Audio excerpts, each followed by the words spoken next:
All right. Hello, everyone. Thank you for being here and welcome. It's my pleasure to introduce Herron Associate Faculty member Sarah Spomer, whose exhibit Delicate Threads is currently on view. Sarah's work explores themes of neurodivergence and mental health through a blend of metalsmithing, textiles, enameling, and printmaking. The exhibition brings together over a decade of artistic exploration, featuring everything from jewelry and handmade books to garments and sculpture. And we'll all get to hear more about it right now. Thanks for being here. All right. Hi, everyone. Thank you all for coming out. Small group today, but that's okay. It's actually a little easier for me when it's a little more of an intimate environment. So I really appreciate you guys all coming. I know that it's been a long day for a lot of people, so it means a lot that you're here. And I know you have all had a chance to walk through the gallery, and I appreciate your support. All right, just want to give some quick shout outs because this show and this talk have had a lot of people involved. And they all worked very hard. So Greg Deanhull was the first person to kind of float this idea to me, and Paula Katz was still here at the time. So she kind of helped me get the ball rolling. And then Elias was the one who kind of set everything in motion schedule-wise. And then M kind of finished it off when they arrived. So also Oliver Hildebrandt, who was an interim gallery director over the last 2.5 years or so, did a lot of on-the-ground work to help me actually get the exhibition installed. So he's not here tonight, but I want to give a very special thank you to him as well. Can everyone hear me okay? We good? Okay. I'm not super close to the microphone and I'm going to walk around a bit. So just making sure. Hello. All right. So just real fast, Em mentioned that my work deals with neurodivergence and neurodiversity.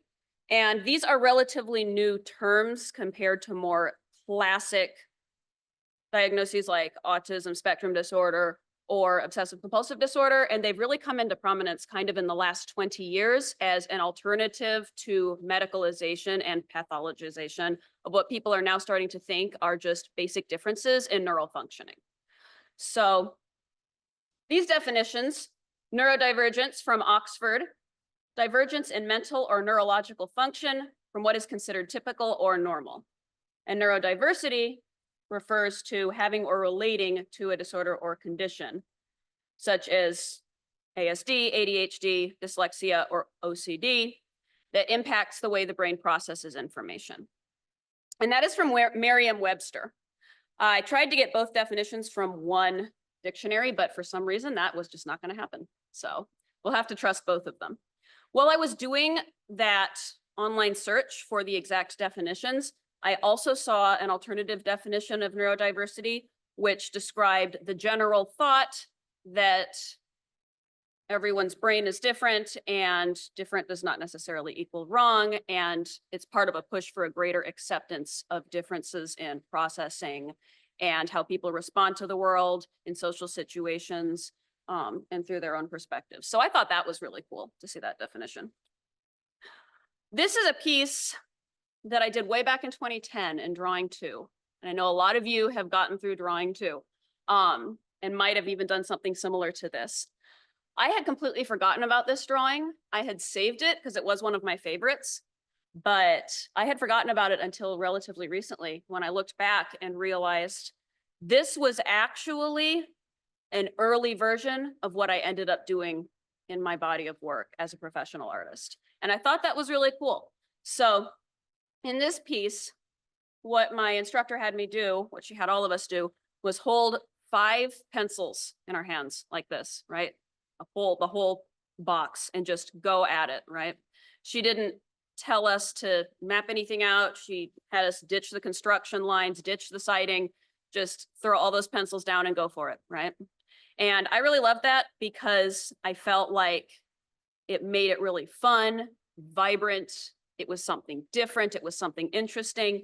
And I realized that the mark making that comes out of it has this really organic and vibrant energy, right? And so I really worked on this drawing, passed the class actually. I really worked hard to finish it because this was a new concept at that time.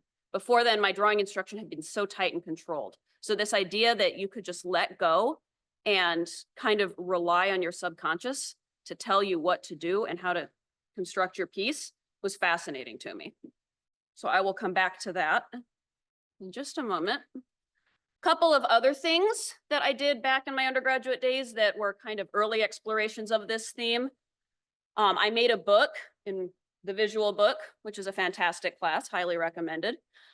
That was all just, it was knit, all the pages were knit. And each page, you can't see it in here, but each page is a different stitch. So I had just learned to knit at that time. It was like a kind of side project. It wasn't anything I was doing for school, but I decided it would be cool to kind of bring it into my schoolwork. So I made a knit book and really enjoyed that process too. So kind of getting on a roll here, although at the time I didn't realize it. The books, the small books on the upper, that would be your upper right, that was part of a wearable hidden book project about a secret. And back at that time, this was a good 5 years before gay marriage was legalized. So that was still something that was considered by many to be something you should hide. And thankfully, we have gotten leaps and bounds past that at this point, and it has been great to see that happen over the last 15 years. But that's what I made this piece about.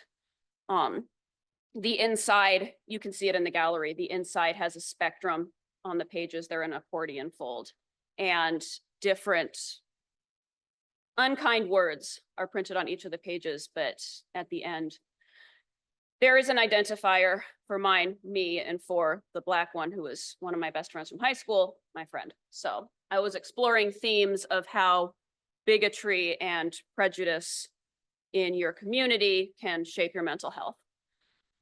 The piece in the lower left corner here was about living with obsessive-compulsive disorder as a teenager. That was the first neurodivergent thing that I was kind of treated for. And at this point, I had gotten past it. The treatment worked very well. I responded very well to it and was doing great. And I wanted to kind of reflect on that and reflect on what had happened and how far I had come. So that was really an eye-opening piece. It was a final for one of my book arts classes. And the last one is actually a flip book. So does anyone here know what a synesthete is or know what synesthesia is? A couple of you? Yeah, cool. So my whole life, that's how I've seen the alphabet. And I know that it might be kind of hard to see. Some of the letters are very light on a white background, but whenever I'm looking at letters, those are the colors I'm seeing. Pretty fun, actually. And those for numbers too. And when I see a word in my head, that word is always the color of the first letter. So looking at book board at the bottom of the screen here, they're kind of yellow-orange, both those words, because they start with B. So that flip book, I'm sorry, you can't really look through any of these books. They're under glass in the gallery. But when you flip it, it's just all the letters appearing in those colors. So that was a really fun project. So I was dealing with these themes without even realizing it really, long before I started this body of work that is on display in the gallery there. The last one I did before heading off into my MFA program was this spoon. It is made of copper and nickel silver, that forbidden metal that I try to keep you guys away from if you're in my metals class. I learned how difficult it is to work with this spoon because I did a lot of soldering on it. But you know what? It was worth it because I was very happy with how this piece came out. So this one diverges a bit from the themes that I was looking at before, in that it's not actually about someone expressing states of mental health or neurodivergence, but it's about dealing with somebody else's situation, right? And this is specifically about pretty intense mental illness and kind of, I almost want to say compassion fatigue, and just kind of living with loving somebody, but realizing your own limits and how painful that can be. So I kind of designed it to look like an abstracted medicine spoon. And then each of the panels have statements from people who have gone through difficult things. So, and each of those is individually stamped because I didn't have a way to etch the nickel silver. So yeah, I know, but I really enjoy doing that. So with that said, I love repetition and texture. I don't know if any of you have noticed. A lot of you guys know me very well at this point. I kind of live for it. It's fantastic. It makes me happy. I can get down with a texture and 8 hours later I have a massive piece, right? And it's like you don't even realize it. And that's just how I personally work. And I think it's a great way to work. So I just want to touch on a couple of the artists that have inspired me in this direction over the years. If you've taken the H103 course, the contemporary art course, you may have seen this work. Kusama, she is a pop artist from Japan, was very active in the 60s. I believe she was friends with Andy Warhol, but has since then moved back to Japan and actually lives in an assisted living facility for people who struggle with mental health issues. She struggled really hard with schizophrenia and obsessive-compulsive disorder, and her work is kind of an echo of what she sees as part of that. If you ever have a chance to go to an infinity room, please go. I don't care how much it costs, it is worth it. This piece was installed at the Dallas Museum of Art in 2017 when I just so happened to be there. It was fantastic. I felt so lucky. Very small room. You just step in and the platform is only like 3 by 3 feet. But the mirrors make it look like it goes on forever. It's quite a surreal experience. And the repetition of her elements on the floor, she's got maybe 30 pumpkins. But of course, in the act of placing the mirrors there, they're called infinity rooms for a reason, right? So I thought that was really fantastic, the way she used optical illusions to play with infinite texture and infinite repetition of elements. And then I know Starry Night might seem a bit basic, but it is my favorite painting and I make no apologies. I actually did get to see it in person at the MoMA last year, and I think it's the only time a piece of visual art has made me cry. It truly is a masterpiece. But I think this is one of his best paintings for showing all of those different strokes, all of that brush work. It is truly a fantastic piece. And both of these artists were hugely influential in the development of the body of work that is in the gallery. One more artist I want to talk about. This is not likely somebody that any of you would recognize. She is a friend of mine. She also went to Texas Tech University, although I believe she did her undergraduate degree there. But this piece was left behind. She never picked it up. I know. It was on display in the jewelry studio, and they're acrylic nails. They're like $3 acrylic nails from Walmart. And she attached them to chainmail, made this really gorgeous cascade kind of down the back. And it's called Nails on My Spine because the idea was to show the audience how she felt when she and her partner fought. I thought that was a just brilliant way to get that across visually. And I love that she took something that usually is just thrown away, right? You wear it once, you throw it away. And she made it, she elevated it to a really, losing my words here. She elevated it to a kind of, I don't want to say immaterial, but timeless state, right? So I poured over this piece for hours. I was fascinated by it. And I loved that the repetition of that one simple element made such a strong statement about her emotional state. And I got to meet her. That was awesome. She had graduated long before me, but she came back. So it was fantastic. So for my own work, I think that in general, I guess I can really only speak for myself, but I think this is true for a lot of artists. Making textures is a fantastic way to explore composition and also just get into a meditative state and release stress. For me, pretty much any medium that lends itself to that repetitive motion works very well. And these is just a sampling from what I could pull out of my head on the moment of all of the different things that I have tried, all of the different techniques, materials, processes that I have explored related to texture and repetition.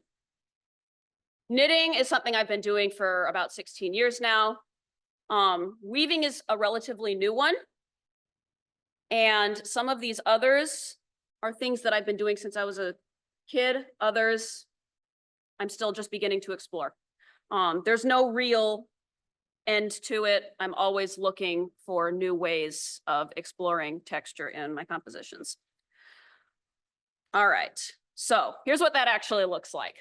These are a couple pieces from my studio at Texas Tech when I was down there, where I was just using stamps and nails to punch onto and through the surface of metal to explore how it responded. And one of these became one of the pieces that you guys see in there. The other one got scrapped because I didn't like it, which is fine to do. Not all of your work has to go in a gallery, right? Some of it, it's just fine to put it in the recycle bin. But I played around a lot with that, with the surfaces of different metals. And ultimately, I ended up torch firing some really gorgeous enamel colors on them. So, torch firing enamels. It's a little bit of a deviation from the texture theme, but I really liked it because it was a great way to fight perfectionism. So torch firing, very dependent on what's going on in the room, right? A kiln, those of you who have done ceramics or if you've done enamels, you know that the kiln is a very controlled environment and you can pretty much guess how it's going to look when it comes out. Torch firing, you take all that and you throw it out the window. Because if the room is cold, it's going to look different than if the room is hot. If your torch is a big flame and you're just going at it real fast, that's going to look different than if you use a tiny flame, you spend 10 minutes doing it to the point where you want to rip out your hair. Those crucial half seconds between when you move the torch on and when you pull it away can make all the difference in how the color comes out. So it's a really experimental, process-based technique. And for me, because I do have that obsessive-compulsive tendency towards perfectionism, it was a way to kind of break out of that and explore something more organic and more natural looking. So that was really exciting. And this is kind of how it started to end up. This is the first piece I did with that. And it's actually, you can't see it from the image, but it hangs right over your stuff. About dealing with nausea, and it's a very pervasive symptom of anxiety. So kind of 30-inch chain. And those of you who recognize that chain, yeah, it's 30 inches long. And yes, I know.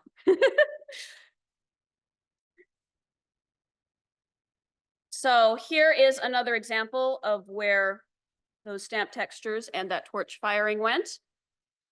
These pieces were based in anger, actually at the DMV. I'm sure you guys can all relate. I conceived them in the car on the way home and just went in there and just let all of it out, like my frustration right into the metal.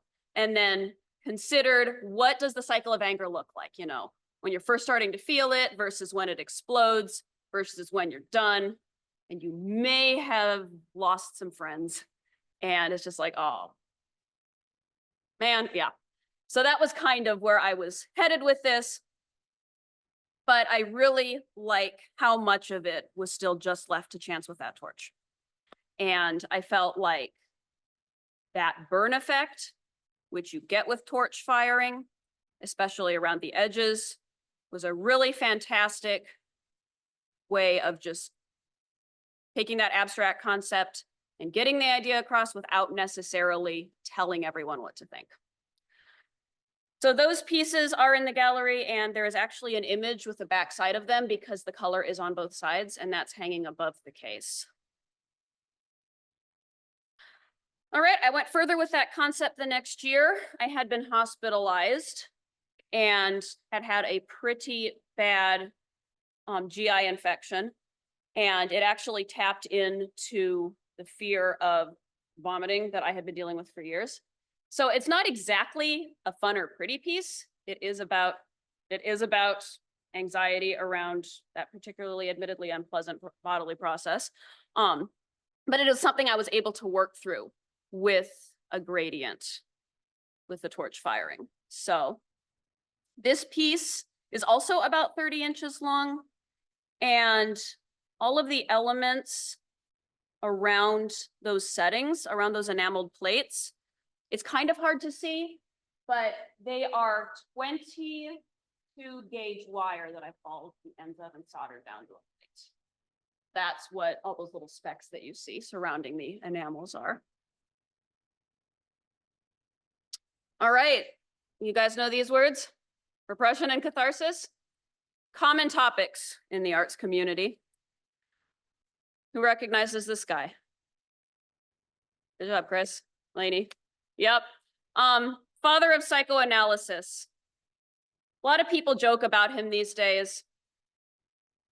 And to be clear, there are some things to joke about, but two things that in my research into psychology that I think that he really kind of hit the nail on the head with are the concepts of repression and catharsis, right? Repression, the mental process by which distressing thoughts, memories, and impulses that may give rise to anxiety are excluded from consciousness and left to operate in the unconscious, right? And then catharsis would be the purification or purging of those emotions. And according to Merriam-Webster, primarily through art. Woo. So I started thinking about these concepts. I had taken several psychology classes, and I realized not only me, but a lot of my friends and colleagues were using art to deal with trauma, to process trauma, to deal with difficult emotions, with things that they might not be able to deal with in their daily lives. They were going into the art. Art therapy is a very large field for a reason. It's amazing how much we respond to the physical act of creation. So I decided to dive more deeply into that. I'd been told you need to do something that's not metal as jewelry. So I was like, okay, fine. I have all these pencils I'm not using. I'm just going to make this collar to talk about how anxious I am about drawing class. And yeah, I've got a couple of my drawing students in here. It happened to me too. It's normal. And in order to kind of express that, because the pencil by itself is just a pencil, took very thin copper wire and kind of choked it around those pencils, right? And as it was being critiqued by my classmates and my colleagues, someone said, what would that look like if the pencils came out? All right, good question. So I took them out. Technically, I didn't use pencils to make these. I don't actually have an image of the one that I took the pencil out of. These are wrapped around knitting needles, but that is what I saw. And yeah, that was my response. I was so excited. I was like, that looks amazing. That phenomenal, fantastic. I was so pumped and got a bunch more 26 gauge copper wire and just kind of went for it. Another thing I was doing at the time, I was experimenting with knitting chain. And I had just made this necklace. This is an in-progress shot before I put the toggle clasp on it. This is brass chain that's plated with silver, and then it has these really nice terminals that sterling silver, brushed sterling silver, never looks bad. It is a fantastic go-to. When in doubt, use brushed silver. I ended up selling that one to a colleague after putting a toggle clasp on it. That's the kind of clasp where you put the bar through the loop. And I thought, I just did all this experimentation with this knit chain. Maybe I could use that with the wire coils, because I had figured out how to make the coils, but I did not really know yet how I was going to connect them to each other. Well, they fit perfectly between stitches. So they ended up on a knit base. And the fantastic thing about that was it was all done with knitting needles. The coils are made by wrapping them around needles of different sizes, and then the base is usually knit on size 7 or 8. So that's all I needed for that. And getting over that issue that had put me in the hospital, I wasn't able to get into the studio as much, but I still had to work, right? So this is something that could be done at home. So that enabled me to continue working even while dealing with those health problems and continue producing work that was very different from what I'd done so far and kind of outside my comfort zone. But if there's one thing that I can tell you as an artist to do, it's get outside your comfort zone. So having a lot of fun with that. And I started playing with color. Those of you that have taken my jewelry classes, you should recognize this process. That is liver of sulfur patina. All of these are copper. And one of them I didn't dip at all. That's the bright one. The one below it, I dipped a couple of times and only certain sections of it. And then the last one was a full submersion, and then I shined it up with a brush. I was also messing around with the densities. So the first one was very dense coiling. I went around probably 100 times or more with every needle. And then others, I would only go around 10, 20 times. And that produced that looser effect that you see on the black cuff there.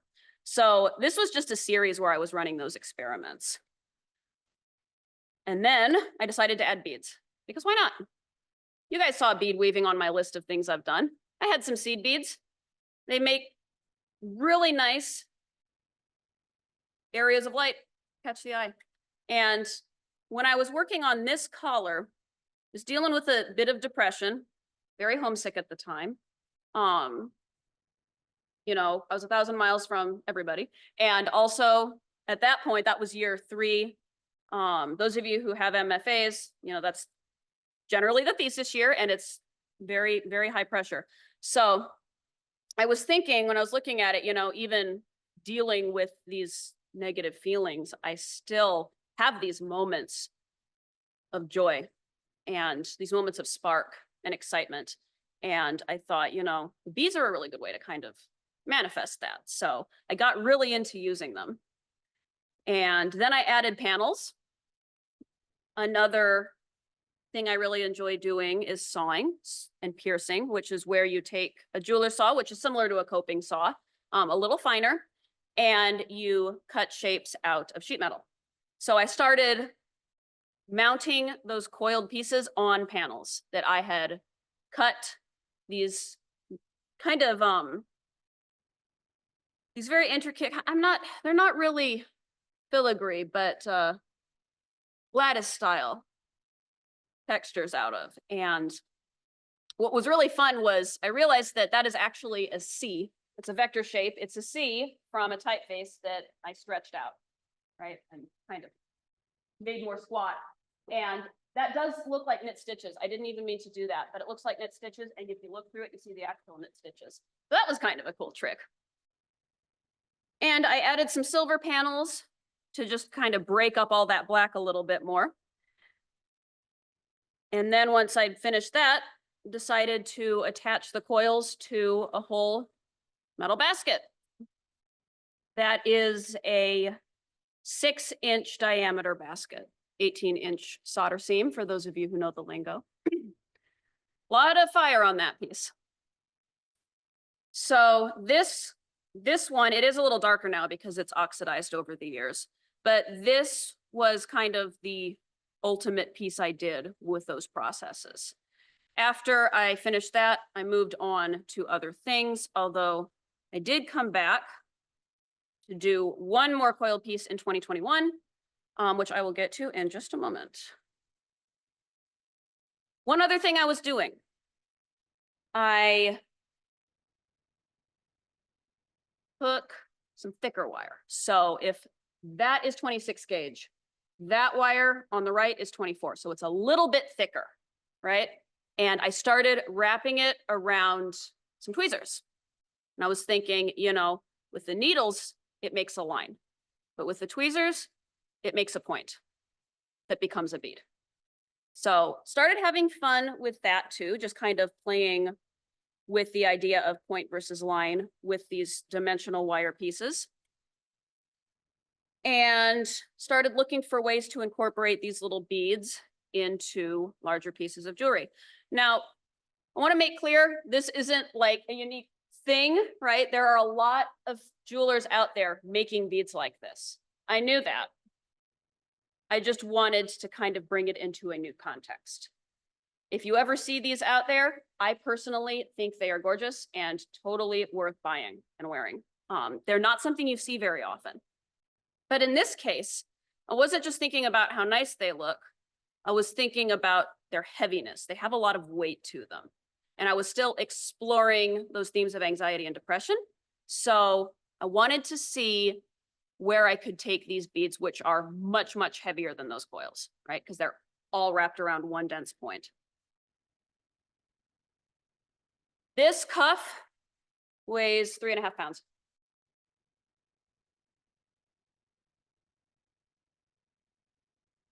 And don't wear it for very long. So I meant for that to happen. I meant for it to be heavy. My idea with this was kind of thinking about how you feel when you're dealing with that very intense depressive state and you just don't really feel like you're very effective and can really do much. So I was looking for something to kind of pull down the hand, right?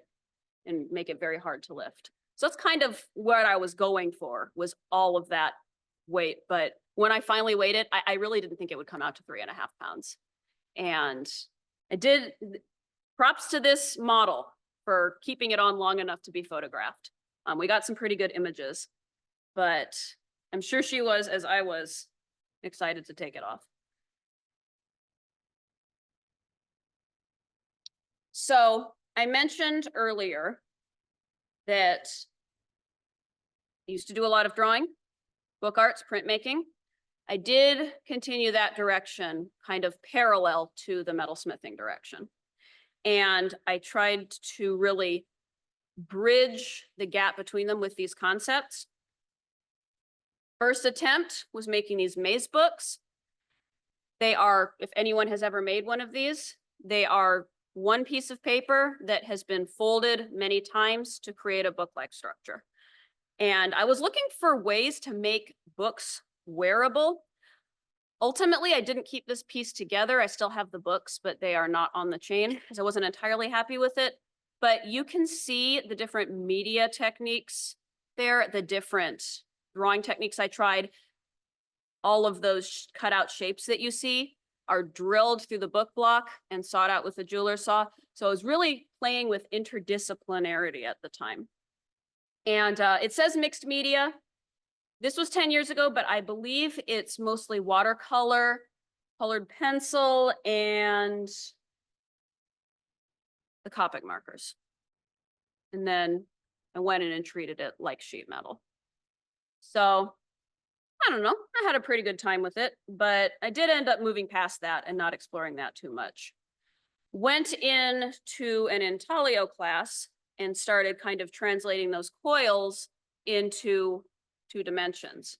So a couple of terms I've heard for this style of mark making: scumbling, circulism. I was just going with my scribe over the surface and just building up those values and creating these pieces where everything is kind of shadowy, but nothing is really clear. I made a bunch. There are 3 or 4 of this particular image in the gallery. This one was my favorite. I did a lot more with it, but ultimately I felt like this piece was the strongest. And this one, I was looking more at interpersonal relationships and how they impact mental health and well-being. And I was trying to show a room where the mind disregards some people while focusing on the people that we care about. So if you're in a room full of people, how easy it is to just pick out of the crowd someone that you know and love, right? So that was kind of what I was exploring there. And I also wanted to explore setting prints into jewelry. This piece was about the homesickness I was starting to feel living so far away and feeling separated from my loved ones. So this is sterling silver, and the print is glued down to a piece of maple, and I added a layer of archival resin to protect it from the inevitable tarnishing that the silver would do. And then I set it just like a stone with a tab setting. And this one was quite a challenge, but it was a lot of fun. It was a lot of fun exploring that kind of space between printmaking and metalsmithing, especially with intaglio. They are very much related. Etching is used in both for different effects, of course. Metalsmithing, the etched plate is the final product. And in intaglio, it is the means of getting to the final product. It becomes the plate. But given that, I thought it was really exciting to explore that and see what happens when you merge it. So this is actually, to be clear, this is a dry point. This isn't an etched plate. But you could get a similar effect with an etched plate. So I mentioned that I did one more piece with the coils. This was a pandemic project. 2021, this one was finished, and that is actually a drawing. That is not a print. Did put the resin over it again. Got to protect it from that tarnish. On the front, the coil piece is secured against the frame with the screws. And on the back, there is a thin piece of maple holding the drawing in place. So that was a lot of work. That was a lot of information very quickly. What was my takeaway from all of this exploration?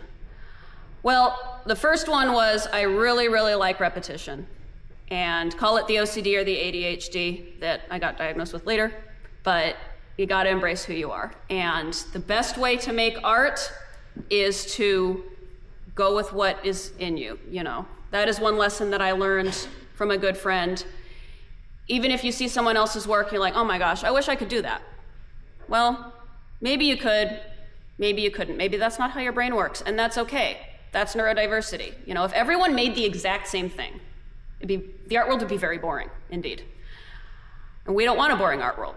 So another thing that I took away from this was just the power of community. As I was dealing with this work, processing these different concepts, I thought, you know, this work is bridging the gap between what's going on in here and what's going on out there. And that is true for all art, and that's why it is so important in this world. I realized that one reason a lot of us are attracted to dark things, sad things. Titanic won something like 11 Oscars. Leonard Cohen's Hallelujah has been covered 8 million times. And I don't even know how many streams it has. That was one question I had to ask. Why do people like difficult things, difficult art? Everyone is struggling. Life is messy, and people look for solidarity through the art. So yeah, it might be a difficult thing to watch or read or listen to or look at. It might make you cry, but when we're looking at it, we're feeling less alone. So that was my takeaway from doing all of that work and exploring all of those different dynamics with mental health, mental well-being, mental illness, neurodiversity, which, to be clear, was still not nearly as talked about as it is now when I started this body of work. It's come very quickly. What I would ask you guys as the audience is, how has your work helped you? Most of you guys are artists. And I would just say, how's it helped you?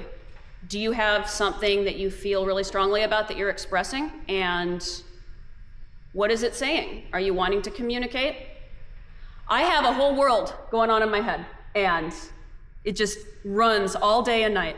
And I realized just a couple days ago that 98% of it I will never be able to share. There's not enough time, not enough hours in the day. And maybe that's okay, maybe I don't need to. But the stuff that I want to share, I'm happy to do so. And I really appreciate all of you guys for coming out and allowing me to share that with you. I want to encourage you to make what's in your heart, share what you want when you are ready to, but if you're not ready, that's okay. You can keep it. Our inner worlds and our inner feelings are just as important and valuable in here as they are if you're putting them out there. So, thank you so much. I really appreciate you guys coming out tonight. And if there are any questions, I'm happy to take them.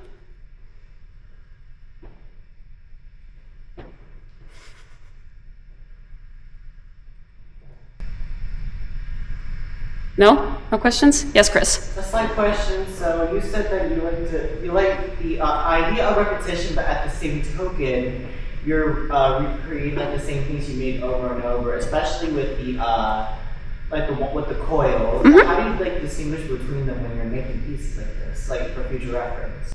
How do I distinguish between each of the pieces? It's like distinguishing them distinguishing repetition from like creating something like new.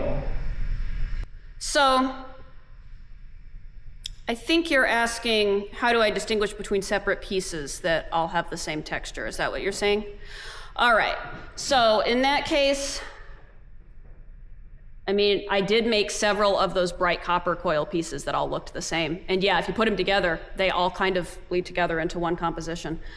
But that is where things like adding beads, changing the lengths of the coils or their density, adding more color, changing the shape of the base that they're on, and attaching it to things like the plates or different kinds of wires. Also, since a lot of it is wearable, like the long piece with the panels was a belt, the first coil piece you guys saw, the teardrop, those were earrings. All of that kind of helps differentiate the pieces from each other. So they all have the same basic structure, but they are also defined by those differences in approach to polish and final construction. Thank you, Chris. Other questions?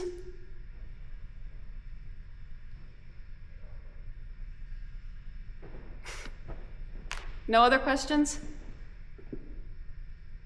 All right. Yes? Do you have a sense of what direction you're going in next? Like, what's the next area of discomfort? So, great question. Thank you. So, yeah, my friends have told me that your work should never be boring, and if your body of work's getting stale, it's time to move on. And I think I may come back to the wire work at some point. I do have a lot of wire still. But I've been doing a lot of weaving up at the art center where I also teach. And I'm taking a lot of weaving classes. So looking into combining metalsmithing with tapestry and with weaving techniques, that is something I'm really excited about now. Those pieces that I just showed you guys are knit. So that is kind of merging textiles with metalsmithing in that regard. But moving on to weaving, that's a whole different technique. And it's a whole different way to experiment. I'm also considering doing some wall-mounted pieces that shift from one medium to the next in panels. So, yeah, stay tuned for that. I'm really excited.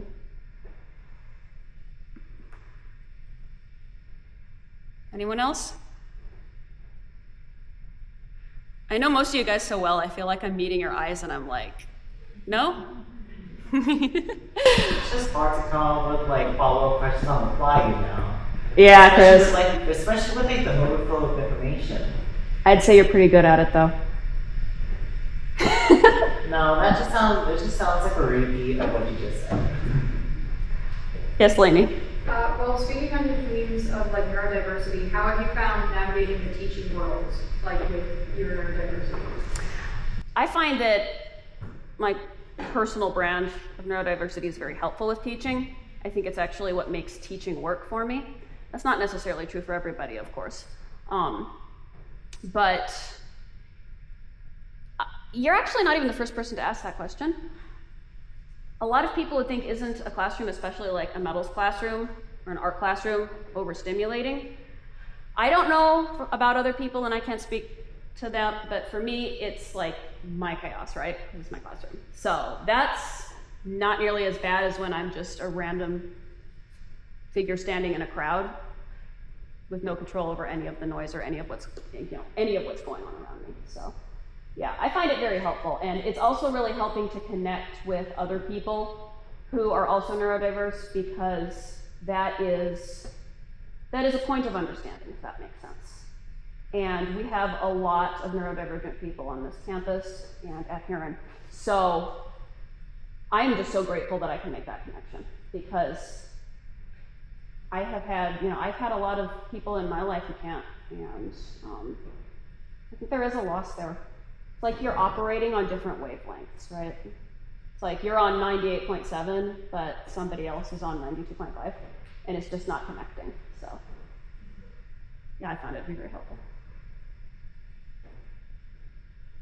Other questions? It's about 7 o'clock, so Em, thank you so much again for helping me with this. And thank you guys for coming. If you are in my class that's meeting right now, feel free to head back to the classroom, and you can get going on your stuff. And everyone else, I'm happy to talk with you briefly if you want to. And thank you to Jason too. Jason is our building manager and local tech genius, and he set all of this up. Thank you, Jason. All right.